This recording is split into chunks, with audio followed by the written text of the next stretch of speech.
লাহৰীঘাটত বিজেপিৰ বিশাল নিৰ্বাচনী সভা মন্ত্ৰী পীযুষ হাজৰিকাৰ উপস্থিতিত প্ৰচাৰ অভিযান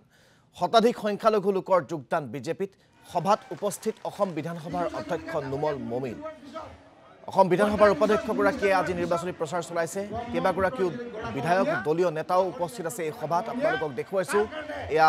লাহৰীঘাটৰ প্ৰচাৰ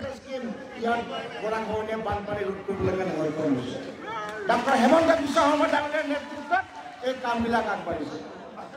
আজি আমি যদি চাওঁ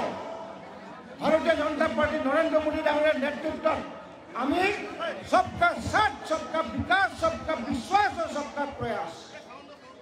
আজি সবকা সাথ সবকা বিকাশ অকল এটা সম্প্ৰদায়ৰ লোকৰ হ'লেই নহ'ব মোদী ডাঙৰীয়াই কৈছে হিন্দুৰো বিকাশ হ'ব লাগিব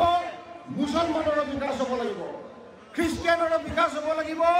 বুদ্ধিষ্ট জৈন পাৰ্চী সকলোৰে বিকাশ হ'ব লাগিব আজি লাহৰীঘাটত আমি নৰেন্দ্ৰ মোদী ডাঙৰীয়াই দিয়া স্কিম আমি পাইছোনে নাই ভোট পাইছেনে নাই কিছুমানে পোৱা নাই কিছুমানে পাবলৈ আছে হয়নে নহয় আৰু এতিয়া